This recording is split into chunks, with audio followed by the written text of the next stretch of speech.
अगर भगवान है, तो संसार में इतना डिस्पैरिटी क्यों है? कोई इतना गमीर अमीर है, कोई गरीब है, कोई पंडित है, कोई मूर्ख है, ऐसा क्यों है? और इतना दुःख कष्ट क्यों है संसार में? और ऐसा क्यों है कि अच्छे लोग ही सब कष्ट पाते हैं और बुरे लोग बच जाते हैं? बहुत पुराना प्रश्न है, ये आज का नहीं है, ये बहुत पुराना प्रश्न है। हम लोग महाभारत में देखते हैं कि जब पांडव लोग वनवास में जाते हैं, द्रौपदी भी युधिष्ठिर से यह प्रश्न करती हैं। वर्तमान काल में ईश्वर चंद्र विद्यासागर इतने बड़े पंडित थे, वे भी श्री रामकृष्ण देव को यह प्रश्न करते हैं। यहाँ पर सीधी सी बात है कि देखिए, यह भी विदेशी धर्म से आया है। उनके अनुसार होता है क्या कि अगर आप उस धर्म को पालन कर रहे हैं, तो आपकी रक्षा करेंगे। आप किसी से बात कीजिए, किसी क्रिश्चियन से, किसी मुसलमान से, किसी यहूदी से अगर बात करेंगे, तो कहेंगे कि मेरा भगवान मेरे साथ है। तो मॉब जस्टिस हो गया। नहीं, पहले न्यूयॉर्क, शिकागो इस समय जो मॉब्स हुआ करते थे, बॉम्बे में मॉब है। आप इस मॉब के आदमी हैं, तो आपका जो मॉब माफिया बॉस है वो आपकी रक्षा करेगा। धर्म कहाँ है इसमें? भगवान कहाँ है? क्योंकि अगर वो भगवान है, वो निष्पक्ष होंगे। क्योंकि भगवान शुद्ध चैतन्य है। अब मैं हिंदू धर्म से बात करूं, उनके दूसरे धर्म के बारे में मुझे क्या बात करना है, क्यों बात करना है? और भगवान अच्छे लोगों के ही पक्ष में क्यों रहेंगे? क्यों? आप बताइए तो। मैं मजाक में पूछ रहा हूं। भगवान क्यों रहेंगे अच्छे लोगों के पक्ष में? भगवान बुरे लोगों के पक्ष में क्यों नहीं रहेंगे? ये बतलाइए तो आप। अब जिन्होंने यह प्रश्न किया है या जिनके मन में यह प्रश्न है कि अच्छे लोगों को भगवान क्यों कष्ट होने देते हैं, मेरा प्रश्न ये है, भगवान सब कुछ क्या एक ही आदमी को दे देंगे? अच्छा ही तो आपको दे दिया, और सुख, सारा सुख भी आप ही को देंगे, सब संपत्ति भी आप ही को देंगे, क्यों देंगे ऐसा? और यह प्रश्न मन में क्यों आएगा कि भगवान इसके साथ ऐसा क्यों, उसके साथ ऐसा क्यों कर रहे हैं? यह हिंदू धर्म के अनुसार अच्छा बुरा कुछ नहीं होता है। कृपया इसको ध्यान से सुने। अच्छा बुरा कुछ नहीं होता है। Acts are acts. Acts are acts. या मैंने कलम ऊपर किया, इसमें अच्छा बुरा कुछ नहीं है।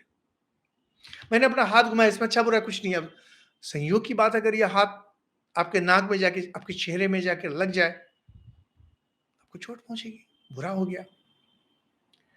समस्या है दूसरे धर्मों में, जहां की उनके धर्म ग्रंथों में स्पष्ट लिखा है यह अच्छा है, यह बुरा है, भगवान यह नहीं चाहते। हिंदू धर्म में ऐसा नहीं होता है, क्योंकि हमारी समझ स्पष्ट है और शार्प है, इंसाइसिव है। सो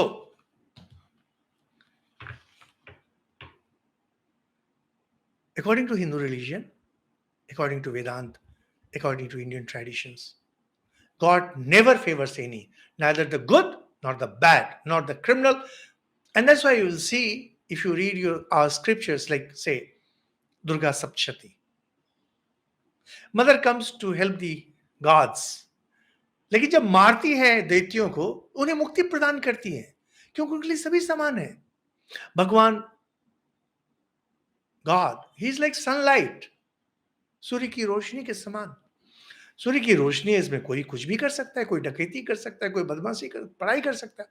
तो इसलिए यह करना कि व्हाई गुड पीपल सफर, यह प्रश्न नहीं बनता, दिस इज नो क्वेश्चन। लेकिन समस्या क्या है, हम लोग बहुत सुपरफिशियल हैं। हम लोग सोच लेते मैं अगर अच्छा हूं तो भगवान हमको अच्छा करेंगे, क्योंकि फिर मैं भगवान के साथ हूं। तो मॉब जस्टिस हो गया, माफिया की तरह।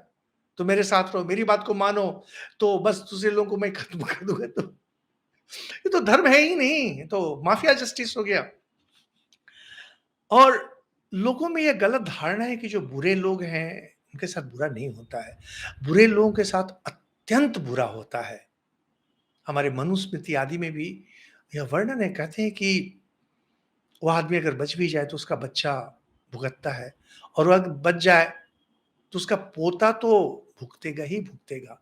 और दूसरी बात है क्या कि हम लोग सब कुछ इस संसार की दृष्टि, we see everything from stand point of this world and we think that he has done this, he must suffer right now. No, it's not like that.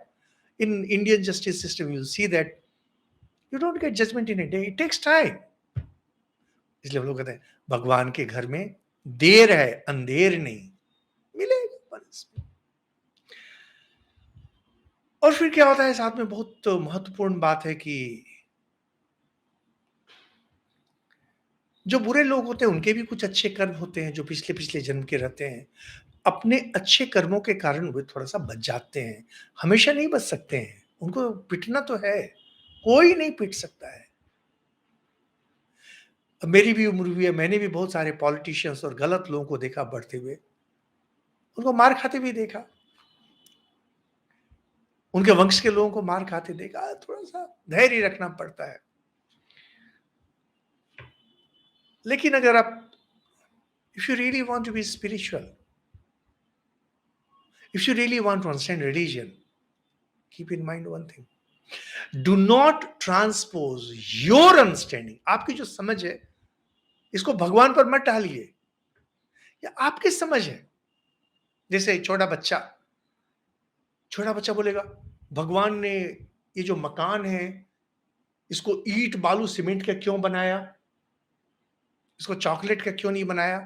अभी मैं हाल में एक बच्चे से बात कर रहा था, छोटा बच्चा है 7-8 साल का, Shivansh.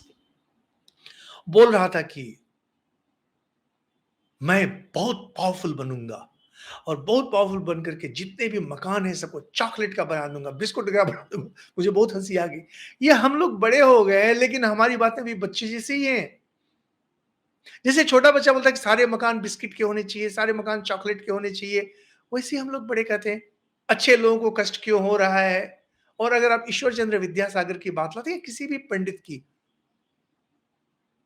they may be scholars but spiritually they may not be great. So please get rid of this idea that only why good people suffer, why God doesn't do justice, because the kind of justice you want is mob justice, mafia justice. This may be practiced by other religions.